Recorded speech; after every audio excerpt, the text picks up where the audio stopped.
Uma mãe dormia tranquilamente ao lado da sua bebê recém-nascida, quando, no meio da noite, o filho de apenas 13 anos entra no quarto com uma faca na mão. Minutos depois, ele mesmo liga para a polícia, chorando muito, e confessa: "Eu matei minha mãe." Mas por quê?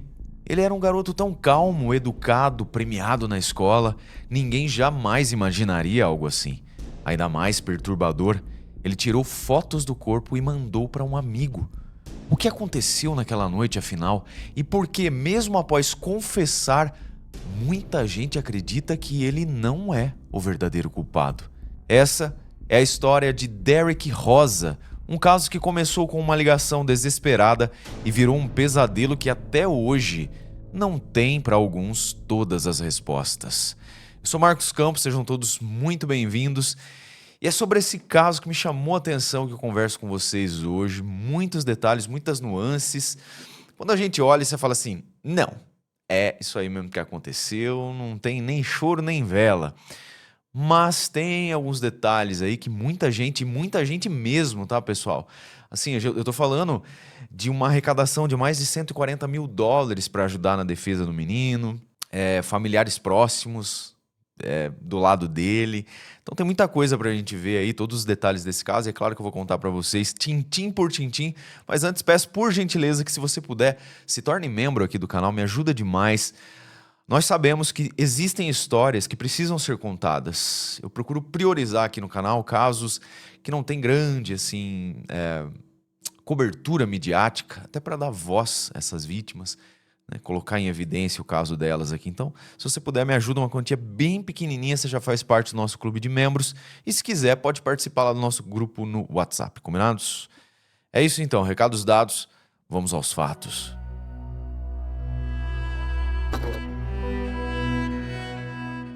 O Derek Rosa nasceu no dia 26 de agosto de 2010, lá na Flórida. Desde muito pequenininho, a vida dele já foi marcada, digamos, por alguns contrastes. De um lado, a alegria pela chegada dele ao mundo, mas do outro lado estava rolando ali um desentendimento entre os pais, né? Eles estavam ali num processo já de separação logo após o nascimento do Derek. Bom, a mãe dele, a Irina Garcia, e também o pai, o José Rosa, estavam passando por um momento conturbado, né? Então, quando o Derek chegou ao mundo, eles acharam melhor terminar o relacionamento, se separar, para até manter ali uma amizade e tudo que há, né? Quando chega um bebê ao mundo, tem todas aquelas questões de cuidado, etc. Enfim, galera, um monte de coisa que vem aí com o nascimento, né? Então, eles resolveram se separar para preservar ali o pouco que tinha para amizade e tudo mais, para manter ali uma boa educação do jovenzinho que veio ao mundo. Por que eu tô falando isso? Porque, apesar de separados, eles mantiveram a relação. Sobretudo o José, o pai, ele não se afastou completamente da família, sabe? Todo final de semana o Derek ia lá passar uns dias com o pai. E esse vínculo aí acabou sendo fortalecido, né? Ficou muito forte entre os dois. O José era um ex-militar. Ele tinha servido já há 22 anos no exército dos Estados Unidos. E pro Derek, ele era quase como um super-herói, não é? O grande sonho do Derek era servir nas Forças Armadas, ser engenheiro e seguir todos os passos do pai. Bom, no dia a dia, no entanto, ele passava a semana com a mãe, a Irina, e também com um padrasto, pois a Irina já estava num outro relacionamento com um homem chamado Frank Ramos. Esse Frank era um caminhoneiro de origem cubana. Então ele passava muito tempo viajando, né, a trabalho. Então ele não estava todo o tempo lá na casa junto com a esposa e com o Derek. Só que, apesar disso, os dois, né, o padrasto e o enteado, conseguiram ter uma boa relação de respeito. O Derek, inclusive, enxergava o padrasto como um exemplo também de homem dentro da casa. Em 2022, então, a família se mudou para Hialeah, que fica na Flórida. E foi uma mudança que trouxe novos ares para a família. A Irina e o Frank agora queriam ter um filho juntos. Eles sonhavam em aumentar a família. E esse sonho aí logo se tornou realidade.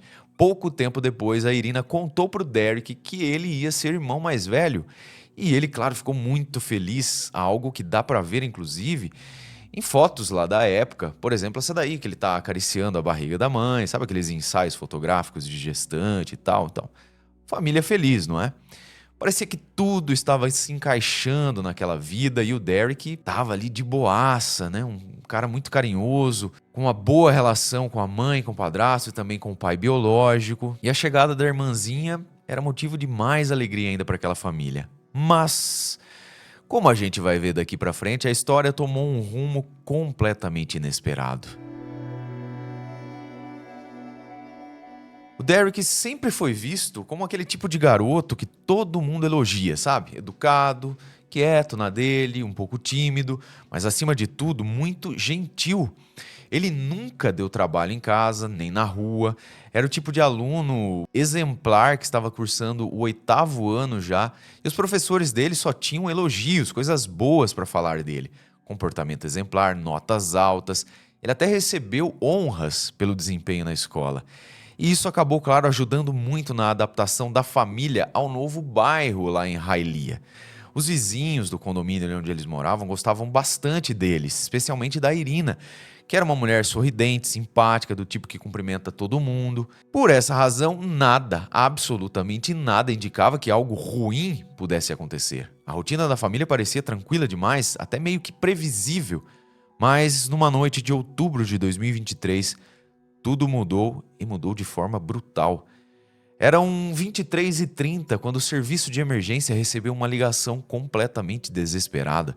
Do outro lado da linha, entre soluços, estava o Derek, com apenas 13 anos de idade naquela época. Ele pedia ajuda.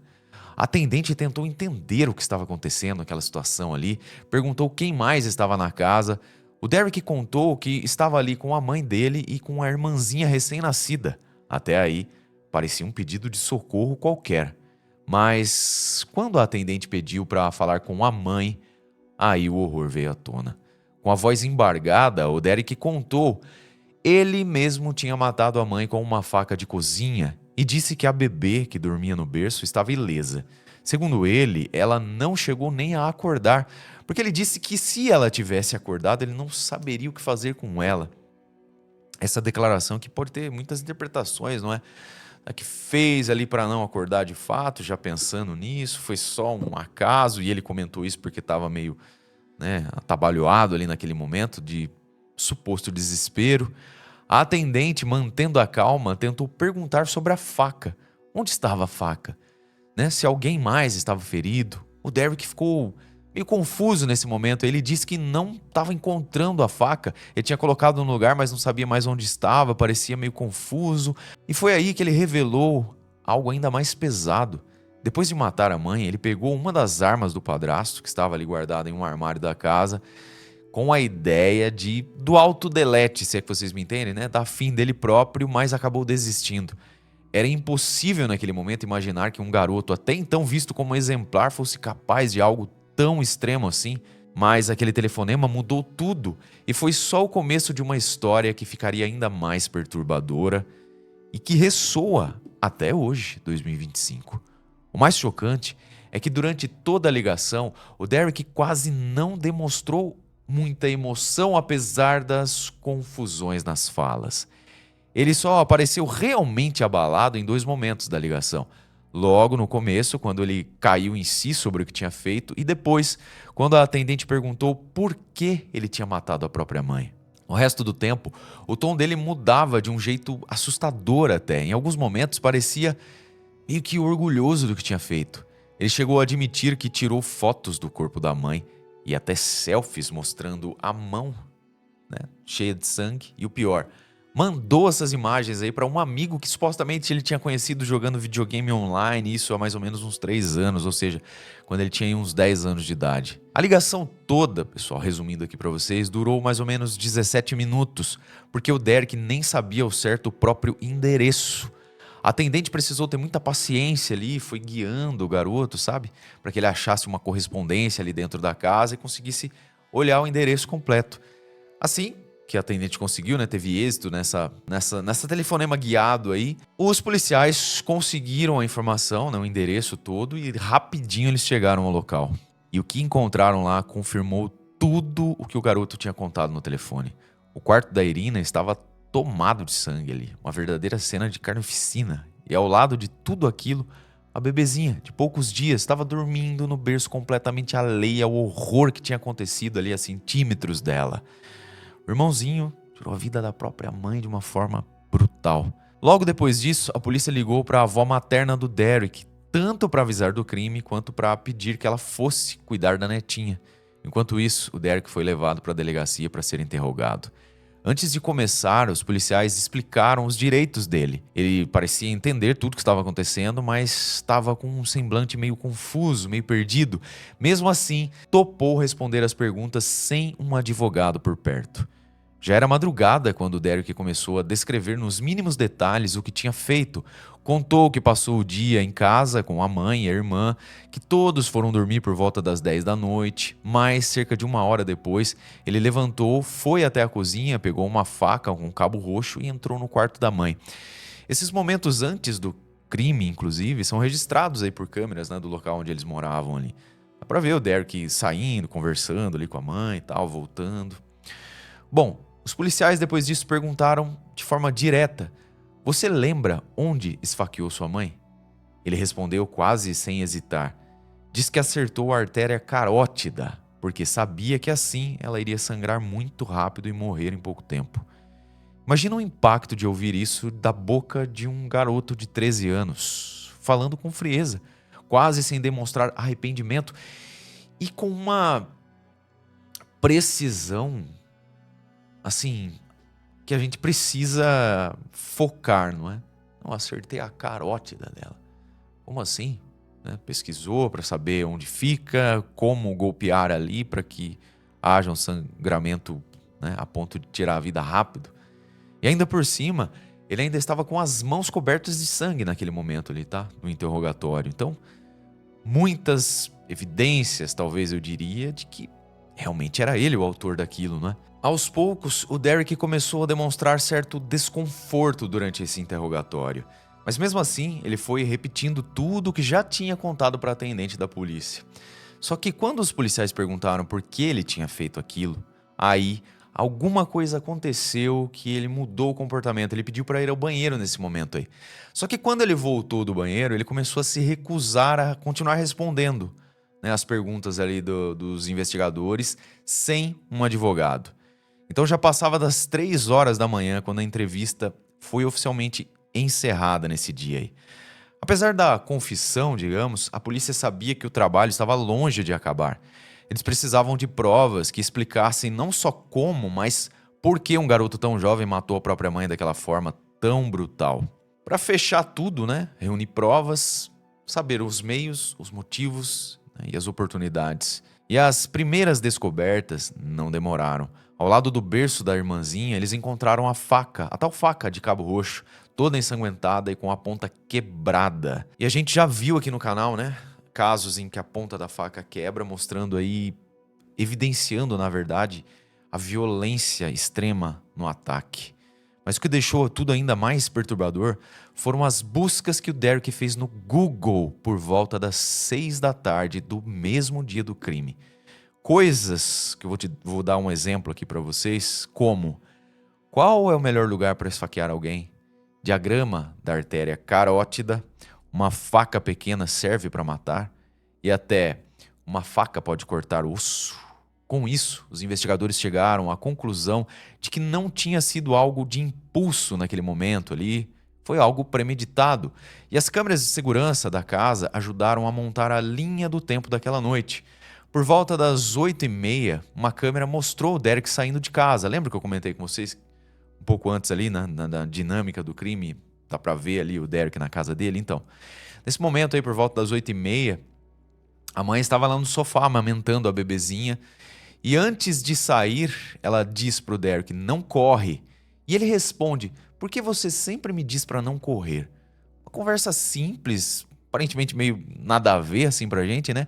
Que até poderia revelar uma tensão entre mãe e filho, no sentido de que, será que ele estava entendendo isso como uma repressão, algo repetitivo ali que estava incomodando o garoto, né? Só que naquele momento ali, o tom é normal, não demonstra nada de agressividade.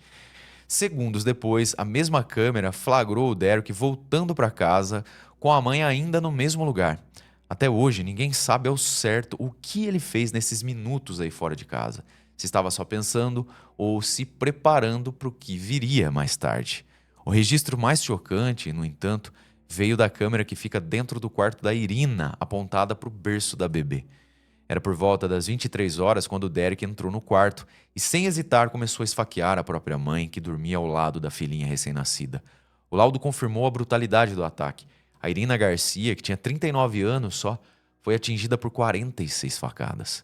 E agora, com tudo que os policiais tinham em mãos, a confissão do Derek, as buscas que ele fez na internet, as imagens das câmeras de segurança e os laudos forenses, a promotoria conseguiu montar um caso praticamente fechado contra ele.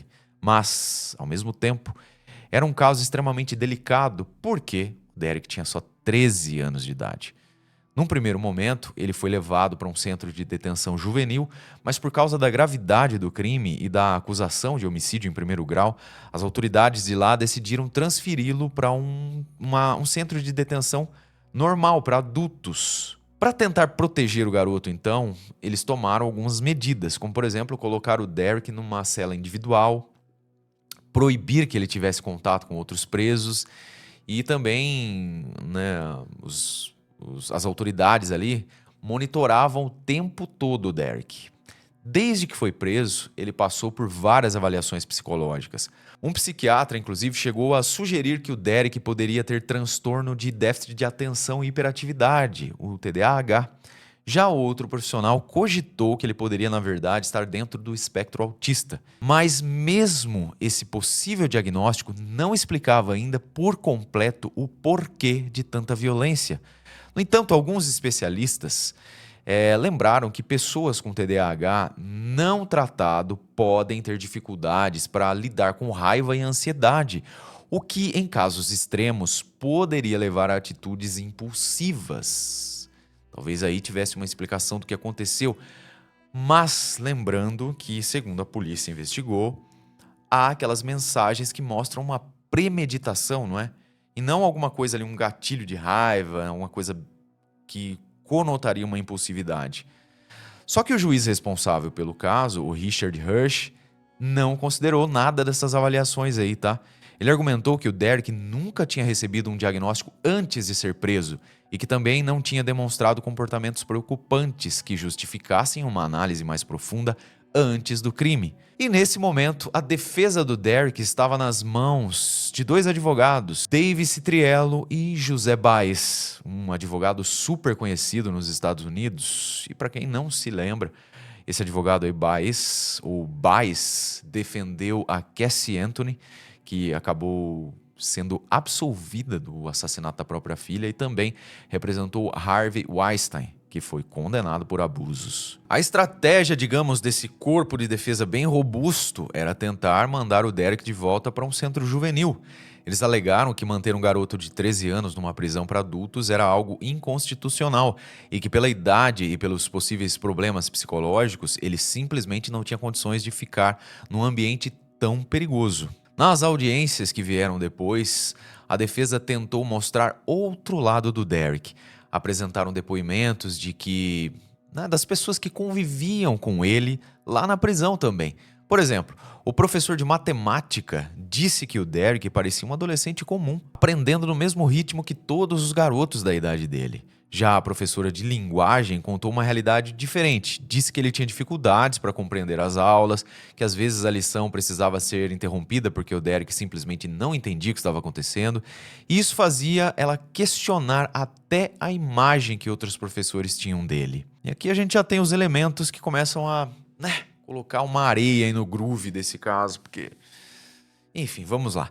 Teve também um psicólogo forense que sugeriu que o Derek poderia estar passando por uma crise desesperada e que talvez até tivesse algum grau de autismo, como a gente viu. Mas lembrando que o juiz não aceitou esse laudo aí, de um possível autismo e justificou que ele foi feito só com base em registros médicos pós-prisão, sem uma avaliação direta do garoto. Do outro lado, a promotoria trouxe áudios em que o Derek confessava o assassinato. Quando ouviu esses áudios, ele chorou bastante, parecia abalado, mostrou algum remorso. E na mesma audiência, quem estava presente reparou que ele ficou trocando bilhetes com uma advogada dele, sussurrando, claramente nervoso. Apesar de tudo isso, o juiz manteve a decisão e o Derek teria que continuar preso lá naquela prisão para adultos. Nada de voltar para um centro juvenil. O julgamento, que era para ter acontecido agora em fevereiro de 25, acabou sendo adiado e está sendo adiado várias vezes, né? A defesa alegava, entre outras coisas, que não tinha recebido provas, né, que estavam reunindo ali, como, por exemplo, algumas mensagens de Facebook do padrasto do Derek, o Frank Ramos, e também imagens da câmera do quarto da Irina. E isso, segundo eles, dificultava bastante a preparação de uma estratégia de defesa. A promotoria, por outro lado, dizia que estava pronta para seguir, e isso criou bastante tensão entre os dois lados. Já falo para vocês esse negócio aí das mensagens do Facebook do Frank, tá? Do padrasto. Aguenta aí. Até julho de 2025, recente agora, a última atualização era que o julgamento tinha ficado marcado para 26 de janeiro de 26, e o júri começaria a ser escolhido no dia 20, mais ou menos, daquele mês. Enquanto isso, o Derek segue preso, e ele passa quase o dia inteiro trancado na cela dele. São cerca de 200 horas por mês fora dessa cela, mas só 5 horas dessas são dedicadas à educação, o que a defesa considera muito pouco. E com o caso ganhando cada vez mais atenção, a opinião pública acabou se dividindo. Mesmo com a confissão e todas as provas, teve gente que começou a aceitar que o Derek poderia ser inocente, levantando teorias de que alguém o influenciou ou até o obrigou a cometer o crime. Outros se apoiaram nas provas da promotoria, dizendo que não havia dúvida sobre a culpa dele.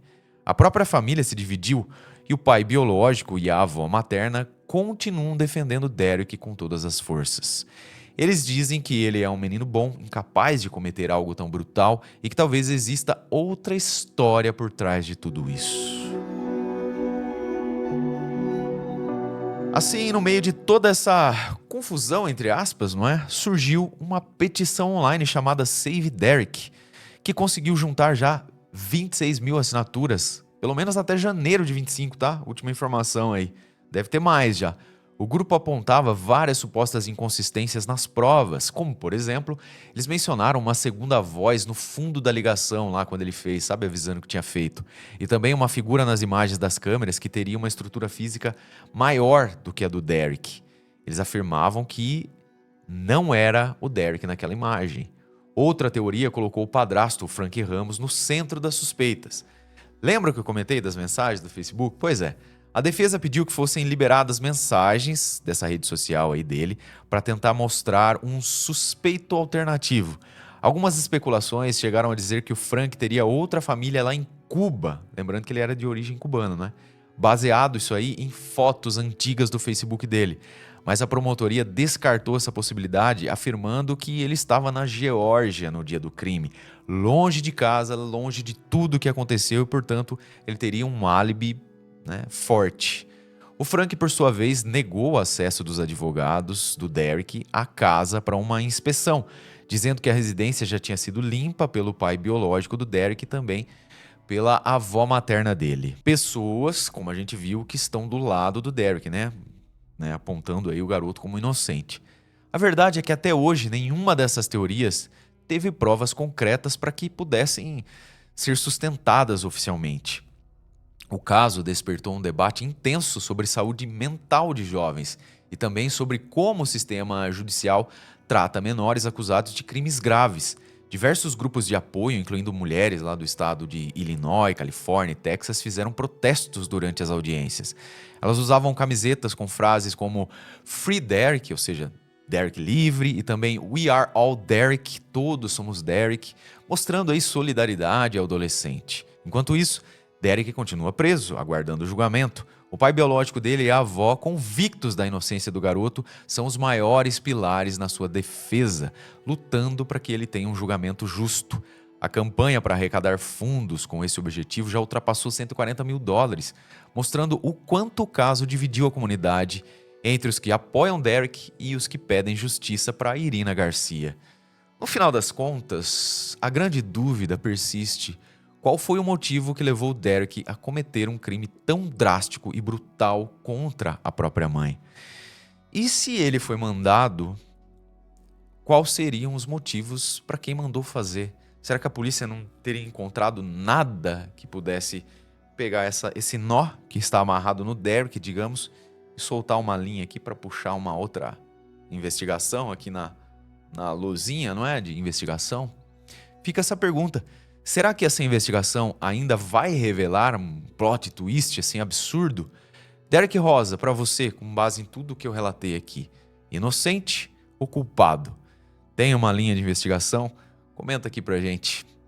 Por hoje é só. Se rolar o julgamento aí em janeiro, claro que eu atualizo vocês, tá bom? Ou até mesmo antes, não é? Por enquanto é só. Agradeço imensamente a sua companhia. Um beijo do Ruivo e até o próximo episódio.